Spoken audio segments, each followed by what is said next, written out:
Oh, Fearless is in chat. Let's hear from Fearless. That's exactly right. At 6 minutes, Hastrun, it was a mistake. Yeah, that's what I said. I think the Hastrun mid at 6 minutes, that you could have gotten if you moved left, and then the wave middle. That was a pretty big one. Other than that, you guys, like, I learned a lot about your team watching this replay more than anything else. And you guys play really well together.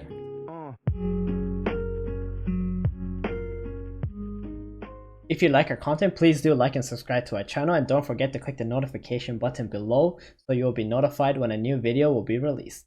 So before we start this replay, we should mention that this is actually a competitive game. It was a best of 5 finals for BTS, I believe it was, and they were Mr. Fearless. He's ranked 20. His team was really impressive. It was like some kind of like a Cinderella story, and I'm very happy to be able to watch one of these replays and watch it with you guys. Maybe you guys will also learn something. And because this is a competitive game, there's drafting involved, and drafting in tournaments versus drafting in public games are very different because you don't get those blind picks, right? You see what they pick and then you try to counter.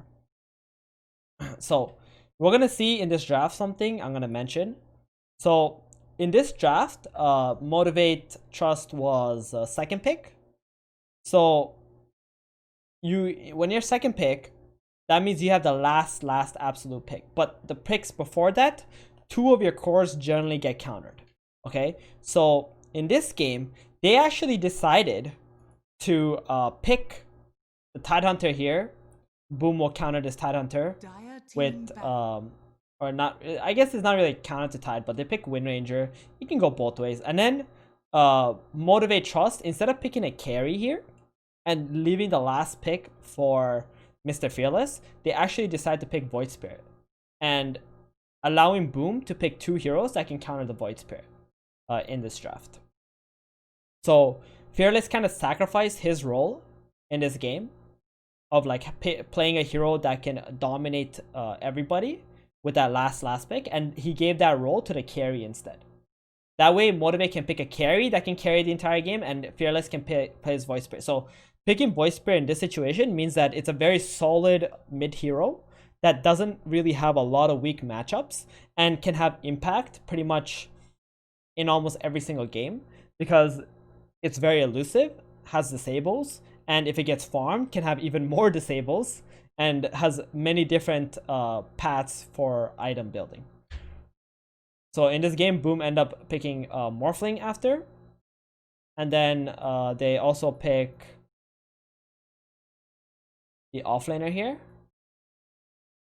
They pick Legion Commander, and then Trust go with the Phantom Lancer. So the PO here was to counter the Morphling, Mana Burn, right? Really annoying. Wind Ranger also has a hard time finding the real PL. Normally, Venge, Mirana are terrible heroes against PL. So this last pick from Motivate.Trust has really has a lot of impact. I guess Legion is the only hero that can actually deal with PL. So this means for Fearless, like in his mindset, he needs to understand that he's the space maker and he's just playing for the Phantom Lancer, and he is countered in some ways, right? This Void, he can get dueled, he can die. Mid Wind Ranger is already like not a really amazing matchup because Wind Ranger, if you try to trade with her, she's just going to click Wind Run and is going to harass you back. So there's a lot going on in his mind that just make it simple. He just has to make space and play for his Phantom Lancer because his Phantom Lancer will carry them as long as he becomes stronger than them. And he's just pretty much a disable and running around and creating space. So let's see how he does that this game and if there's anything that he could improve on. So I don't really expect to see a lot of stuff where like he could probably improve on because again, I mean these guys in the last tournament was the best SCA team. And he's already like ranked 20 something mid player, so we'll see. Alright, starting build, Fairy Fire for the outplay, build up to Null Talisman, 1 Iron Branch to eat with your Tangles, Quelling Blade. So level 1, he just like moves around, sees if there's any 4-man, 5-man rotations to runes, nothing happens.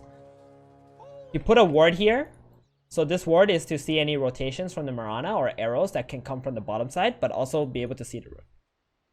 Bottom. So level 1, the thing about Void is he needs to skill Resonant Pulse to get last hits, and last hits that he cannot easily get because the opponent is contesting him.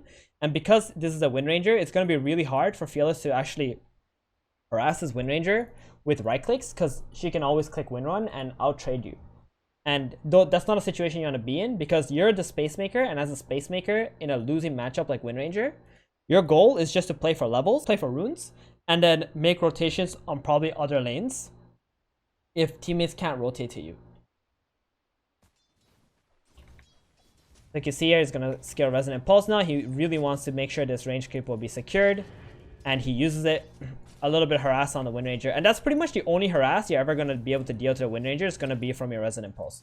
If the Wind Ranger for some reason runs up into your face and starts hitting you like a maniac, then sure, you can trade with her, but it's very unlikely that will happen. So you can see here, the creeps are getting low. He dodged a power shot because he knows that the Wind Ranger will use the power shot to harass. And nice deny. That was a really, really solid deny. So he's pretty much just focused on getting last hits and denies. So first 100 gold, he bought a healing salve,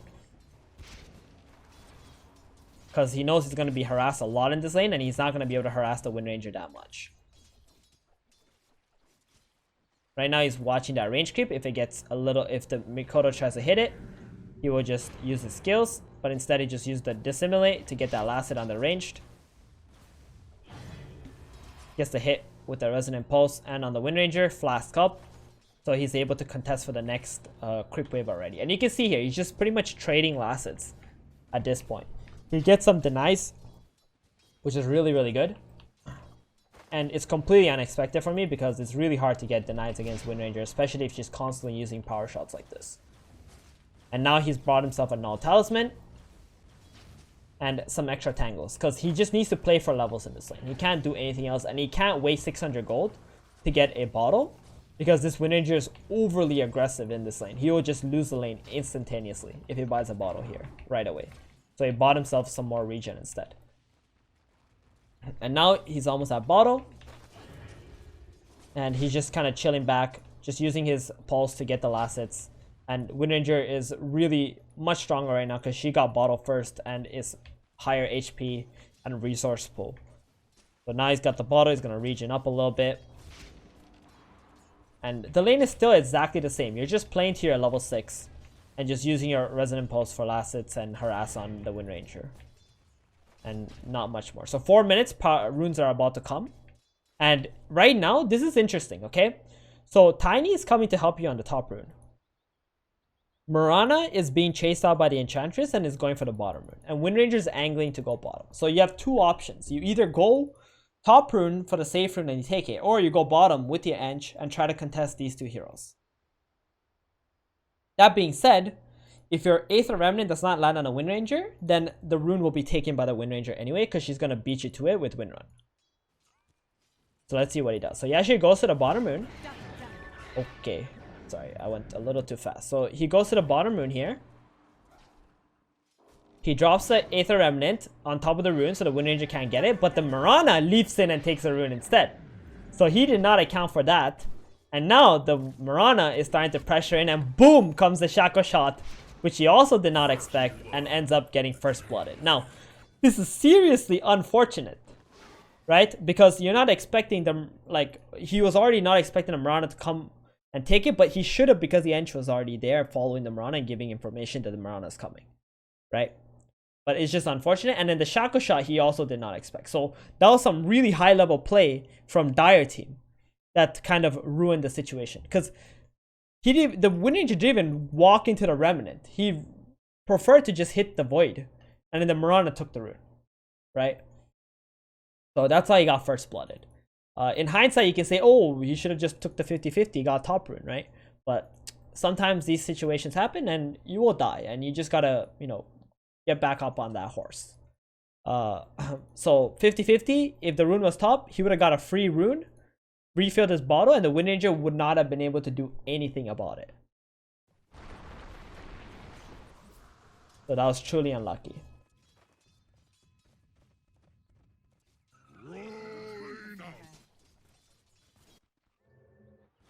Alright, TP back middle. Now you got full bottle, full resources, bottles are tiny, and back to farming, right? You can't really do a whole lot against the Wind Ranger for now, so you just focus on farming. And he will get his leveled up here.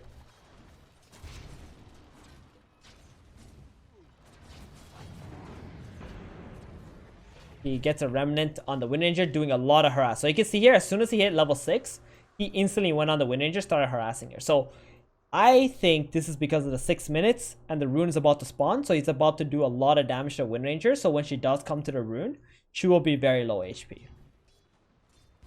Which is weird, because that's what I thought he did, right? But now, because the Wind Ranger is running away, instead of going to the top rune, as the Tiny is kind of like protecting bottom rune, he actually decides to go back towards this creep. Which, in my opinion, is probably a mistake. Because after you zone out the Wind Ranger like this, it's better to just walk towards the rune here, so the Wind Ranger is 100% zoned out from the top rune. And this rune is extremely important, because without runes, you're not going to be able to make any plays on the side lanes as his Void Spirit in this game. So here, the rune spawns, and he's still middle. But if he was here, he would have got this haste rune right now. And then, Fearless realizes, oh shit, I forgot the rune. It's about to spawn. He uses Astral Step, and boom, the Wind Ranger's already there. Only because after zoning out the Wind Ranger, he didn't walk down this hill and just secure the rune before he went back into the mid lane. So now the Wind Ranger got a haste rune. So unlucky for him. But at the same time, he could have stopped that from happening had he already been at the rune after zoning out the Wind Ranger over there. Ooh, that was actually very close. Where was your Aether Remnant, sir? The Tiny comes in. Yo, Aether Remnant still on cooldown, unfortunately, for 2 more seconds. Oh, he wants to get it off, but he cannot yet. Oh, maybe if he actually tried, he would have actually got the kill on the Wind Ranger there. He really did not expect the Tiny to bring that Wind Ranger so low. So, slight misplay, but that's okay. The haste rune for me was probably the biggest issue, a misplay there. Because even if the Wind Ranger would have chased him, he had a Astral Step to get out. Anyway, all he needed was to secure that hit. So now he just focused on farming. Again, no bottle charges, no resources. Just get your levels up. There's not any plays to be made on the side lanes. Tide is just free farming top. Bottom is a Phantom Lancer who's pretty much unkillable at the moment. So he's just going to keep focusing on getting his farm up. And here he farms out mid. Notice a fight breaking out bottom. He walks there. Drops his Aether Remnant. Assimilate, easy kill on the Marana, back to mid. And this time again, the rune spawns top, unlucky. Rune top. Mid gets his bottle refilled. Tries to make an attempt on the mid lane, just forcing TPs because they did go on to the Enchantress. Sorry, the Wind Ranger. And there's some, because there's some TPs middle, now this will give some space for bottom and a little bit to top as well, knowing that they cannot be ganked.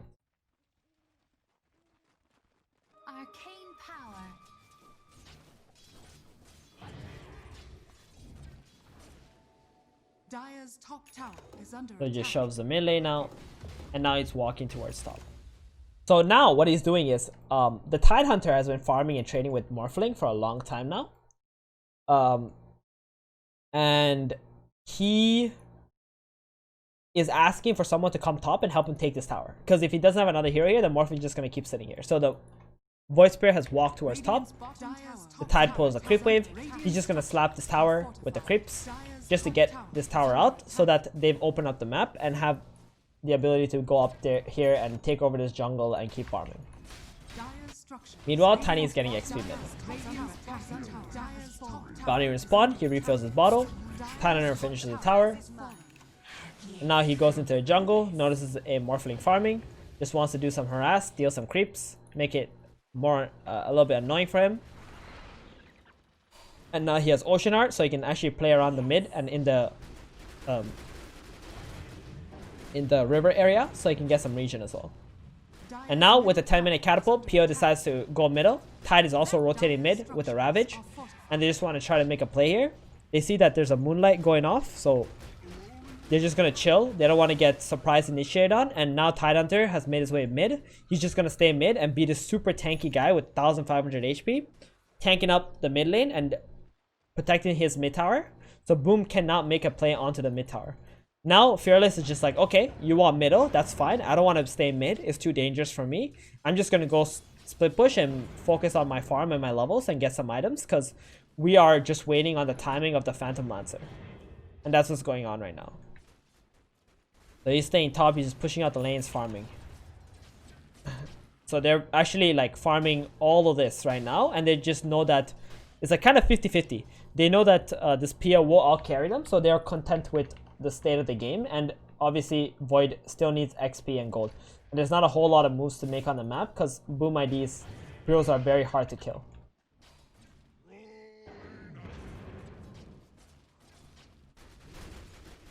So, PL going mid, they show mid. He sees the Wind Ranger up here a little bit. And now he wants to go for another creep wave. It's a little bit more dangerous because he doesn't really see anybody else on the map. He sees Avenge for a little bit. But the other heroes have been missing. LC is showing, so he's okay pushing another wave top. But now he wants to TP mid, because they see the Morphling jumping on the PL. And it was a bait. It was actually a bait, because while he was TPing, they jumped him top. So that was a really nice play from Boom ID there. This death was probably unavoidable, because he thought that they were going on the Morph mid. Morph was going on the PL mid, and they were all jumping middle. So he was TPing there. But it was actually a bait by the Morphling to make them think that, and then they jumped the Void top. That was a really, really sick play from Boom, and I think that was just an unavoidable death at that point. So now he's going back top again, same thing. He just wants to do keep doing the same thing. And Thailander, even with Ravage, they don't really want to force anything, because they know if they force something right now, this is exactly when they can lose the game, or lose fights and give away their, you know, game just by losing unnecessary team fights.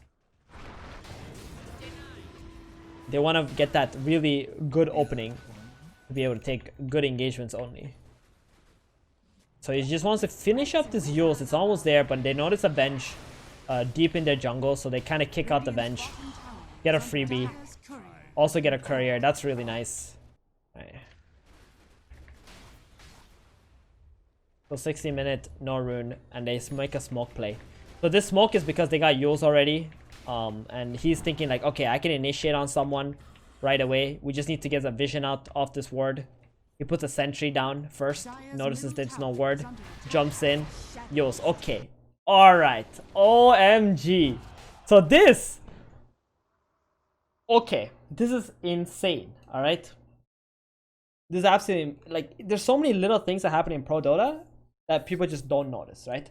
So Mr. Enchantress here gave a sentry to the Void, because the Void is going to initiate and he needs to drop a sentry for the Moonlight, right? That's why he gave a sentry to the Void. So when he jumps in and uses spells, he can drop a sentry, and if they Moonlight, they can still kill him. Mr. Fearless here thought that he needs to de-ward this. So he puts a sentry first on this hill, notices there's no ward. But they commit the fight, and Moonlight comes. Right? He jumps in, he sees a Wind Ranger off the ward. He Yules, drops a Remnant, but the Moonlight is here. Now, no matter what happens in this engagement is a failure, because there are only sentries over here. Nobody else has any dust or sentries at the moment.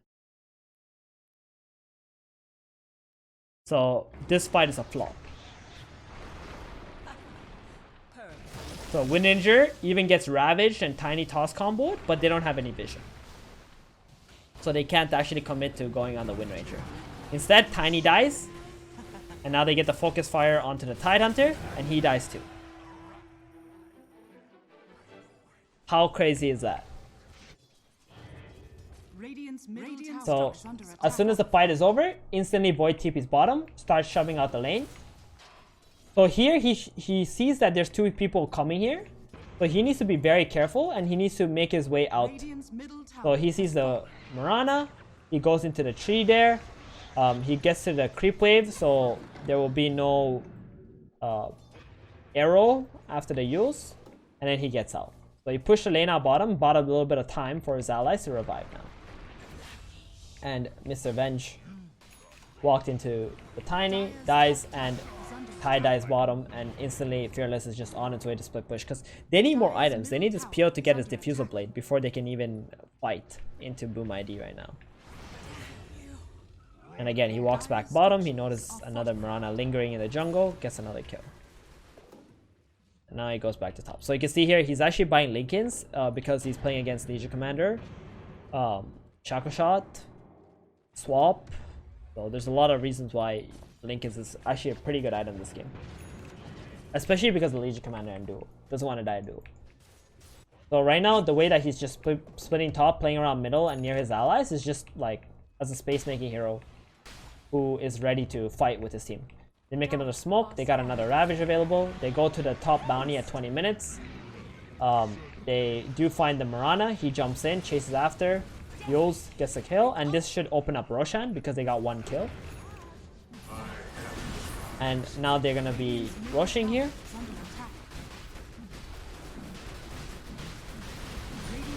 They get the Aegis, they're gonna give it to the Phantom Lancer most likely, and while the opponent tries to come and contest, Fearless already went out of the pit trying to get some picks because they already have 5 heroes in this area, so they can take engagements quite easily.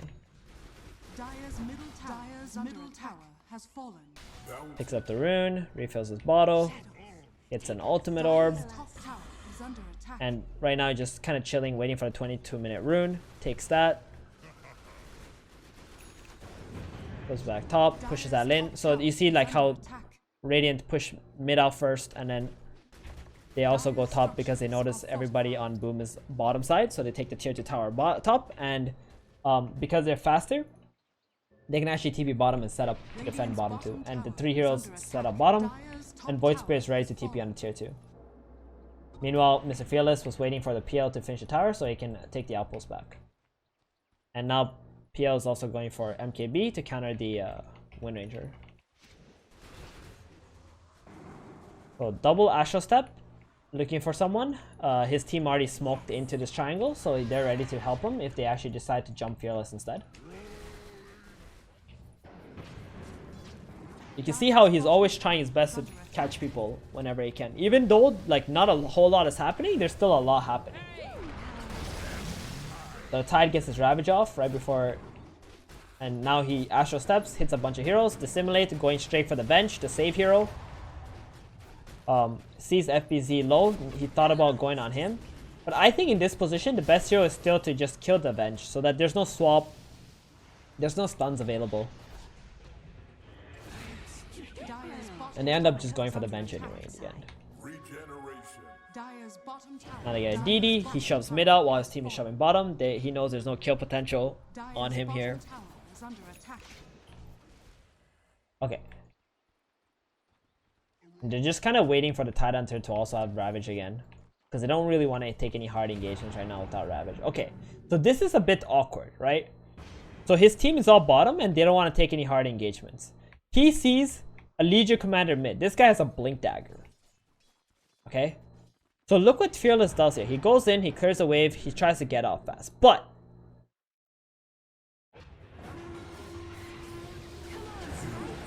is that why?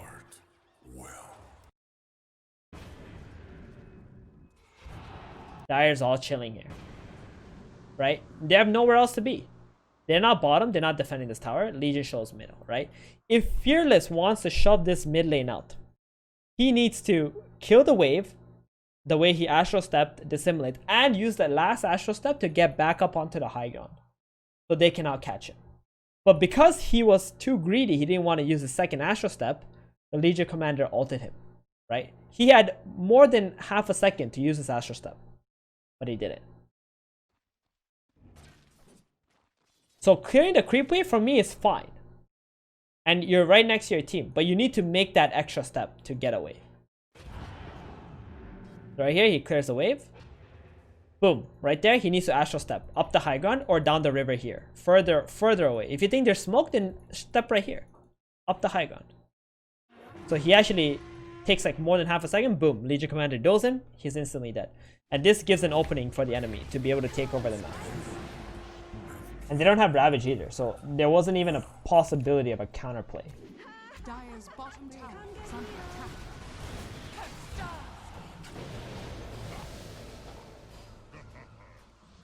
Radiant's flame has been killed. So some shenanigans is happening while Void is dead. They're still in Aegis. Nothing really amounting to anything. And now he's alive again. He TP's back mid. Gets back to the team. They lost the Aegis though, which is okay. Not a big deal. And now they're running back mid because Mirana's dead, and they want to keep on fighting because the PO has already reached his critical mass, right? He's got SNY, MKB, Diffuser Blade, big items. And they also got Ravage now. That's the biggest thing. They got the Ravage, right? So they're going to take this tower. Player on middle. Ooh, this is really nice. Okay, so 2 are dead. Boom ID go for some cheeky play where they try to burst the real PL. They get a nice shackle on him. Right? Ooh, instant heals onto the Wind Ranger.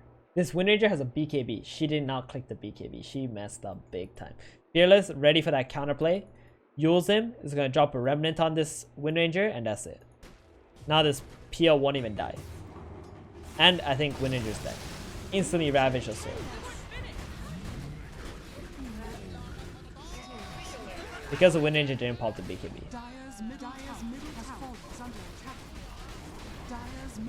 So always ready to save your teammate. Get that follow up out of the way.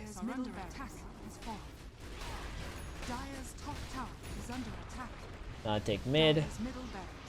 They want more catches because 2 heroes are still dead. They take the tower. 5 heroes are alive again, so it's time to get out. They get out. They just farm up, and they got Lincolns now. Radiant's bottom tower is under attack. Alright. So let's keep watching. Let's see what happens next. You're going for Aghanims. You get a nice catch. You're playing off of your Phantom Lancer, letting your PL go in first. So nice. And just chilling and being a spellcaster. At this point in the game, like your PL and your Tide are your frontliners, so you just keep playing off them. Your Tide gets dueled. You pop BKB as well. You go in onto the Wind Ranger here. Forcing her, trying to force her back. She did not pop her BKB. I don't know. This guy is allergic to clicking his BKB, I think. Now he's too low HP. And you just keep pressuring the Wind Ranger. You know you want that big kill. Whoa, your PL though.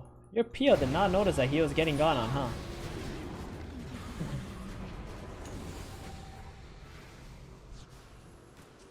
Yeah, he did not realize that he was dying. And now the PL is dead, and now you can't play off PL anymore.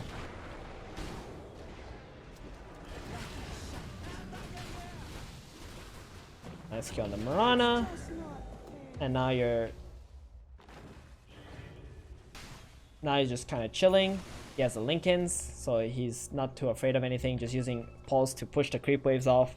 Tide Hunter is very, very tanky as well. Even using the Lincolns on the Tide, so the Legion can't duel the Tide and kill them. 30-minute bounties.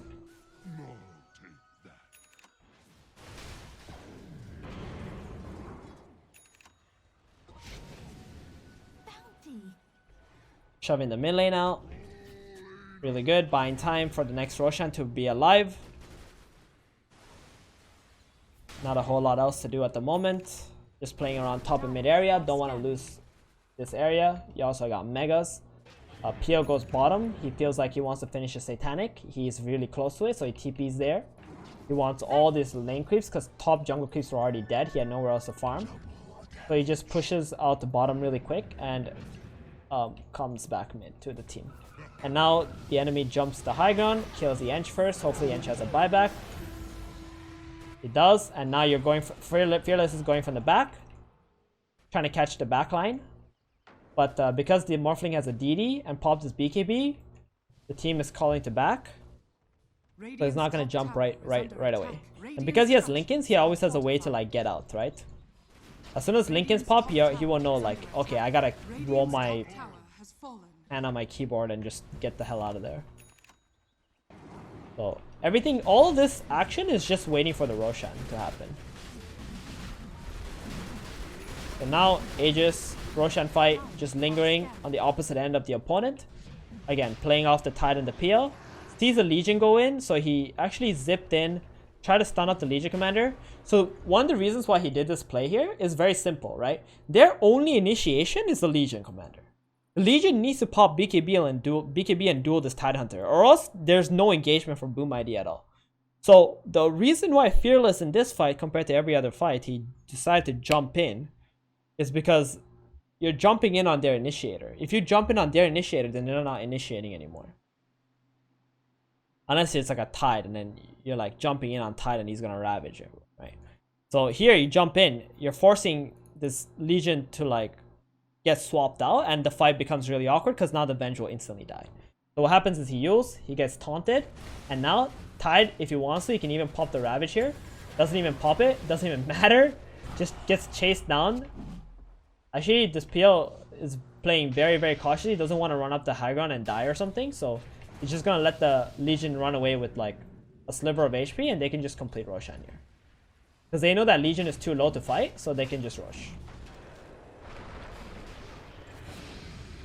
And the Venge dies anyway on the bottom side there. So now it's 4 versus 5. And here, because it's 4 versus 5, Fearless is already running in, trying to find something that he can catch. So once the Roshan is dead, they can just go in and get something going. But actually catch him even before Roshan is dead. Now the BKB gets popped. I don't know about this play. I think this move here is a little too risky. If I'm in your position, I don't think I would want to jump the opponent before the Aegis is dead, right? PL doesn't kill Roshan very fast. So you gotta let him kill it. And then you gotta jump them when this Roshan is about to die with like maybe 1000 HP or less. Because what happens is, like, you guys jump in, and now the PL needs to leave the pit, chase, and they have buybacks, and if they buy back, they go into a pit, like, things can get really awkward. Especially because this Tidehunter uses Ravage. It's a lot better that you're making these plays just to secure the Roshan. Like, if you do this plays, I think it's okay, but you gotta tell your PO, just do Roshan, I'm just fucking with them, right? But the PO didn't understand, and he thought that you guys are fighting. So, here comes the fight, Tide blows Ravage on like a BKB, things are awkward. A little bit. And it could have been a lot worse than this, right? Like, they buy back and maybe they could have gone into this pit and did rush with Focus Fire and used BKB and take Aegis or something. Because now you guys don't have Ravage. But instead they kind of chased you, which is, in my opinion, was a really bad move on their end. And I think this is where like you would just win the game, right? Because now they lost all of their heroes and they don't have buybacks because they actually chased instead of going after Roshan to secure the Aegis. It's the only thing that matters in Dota, is like Aegis to end games. Because they could have technically delayed the game for another 8 minutes, but maybe they're just tilted already. And you guys outplayed them because you guys just backed off in the perfect timing and then turned back around and just killed them. But in the future, it's probably a better idea just to like let your teammate know that you're making the plays just to secure rush. Because that's what I thought you were doing too. But PL thought that you guys were fighting. Because like Seeker, for example, would have just zoned you guys out here, bought back, and just went to a pit and like did rush or some shit with your BKBs, and you guys wouldn't be able to fight so easily because you won't have Ravage. Ah, that's it. GG. Nice game. There's a really good like space making void when all the opponent heroes are so hard to kill. The best thing I liked about this game is you guys never forced actions early game that was unnecessary. You just fought when it was your timing, especially your PL. Why did Boom lose this game? I think Boom's draft is not that good this game, to be fair. I think PL last pick, counter pick, and Fearless sacrificing himself in the draft and picking his hero earlier actually was very good. I also think this Tidehunter was way too farmed. Like, this Tidehunter was way too farmed. I don't think Tide should have such an easy time laning into a Morphling. And then they just needed to like apply a lot of pressure early on for Booms. Instead, they like played extremely passively. They had to like force some fights where Tide uses bad Ravages and then like keep running at them, because his PL is like a ticking time bomb. Once he gets Manta, Diffu, MKB, or whatever, like he got SNY, Defu MKB, whatever the build may be, like Boom ID have no chance of fighting back in this game. Their heroes get super hard countered by PL. Mirana, Venge, Morphling, Windranger, very, very hard.